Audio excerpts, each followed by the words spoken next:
Hi friends, మీకు ఈ video నచ్చితే లైక్ చేయండి, సబ్స్క్రైబ్ చేయండి. రమాదేవి అరుణ్ ఇద్దరు ఆఫీస్కి రాగానే అక్కడ ఎంప్లాయీస్ అందరూ కూడా వీ వాంట్ జస్టిస్ అంటూ ధర్నా చేస్తూ ఉంటారు.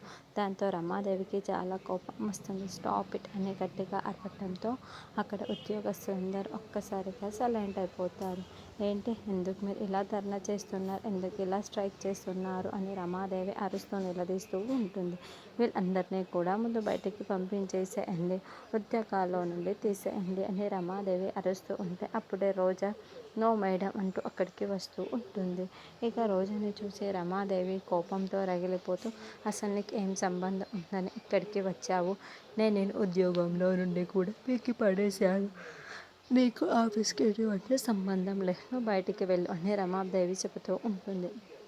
నేను నాతో పాటు పనిచేసిన వీళ్ళందరి కోసం వచ్చాను, వీళ్ళకి న్యాయం జరిపించడం కోసం వచ్చాను అని రోజా చెబుతూ ఉంటే రమాదేవి అరుణ్ ఇద్దరు షాకింగ్గా చూస్తూ ఉంటారు.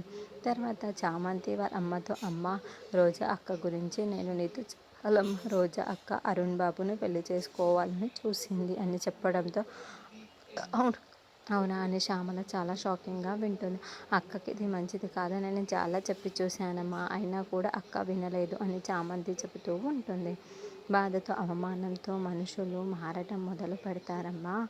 ఇప్పుడు అక్క ఎప్పటికైనా బుద్ధి తెప్పించుకొని మారిపోతే బాగుంటుంది, లేకపోతే చాలా బాధపడాల్సి వస్తుందమ్మా, బాధపడవలసి వస్తుంది అని చామంతి చెబుతూ ఉంటే శ్యామల చాలా బాధపడుతూ వింటూ ఉంటుంది.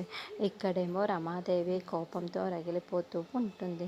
అసలు వీళ్ళకే నేను బయటికి పంపించేయమని చెబుతున్నాను, నువ్వెవరు వీళ్ళ తరపున పోరాటం చేయటానికి, న్యాయం అడగడానికి, మర్యాదగా బయటికి వెళ్ళు అని రమాదేవి అరుస్తూ ఉంటుంది.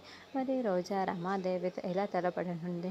ఇప్పుడు రోజా చెప్పడం వల్లే వాళ్ళందరూ అలా స్ట్రైక్ చేస్తున్నారా? రమాదేవికి రోజా ఎలా చుక్కలు చూపిస్తుంది? Next step.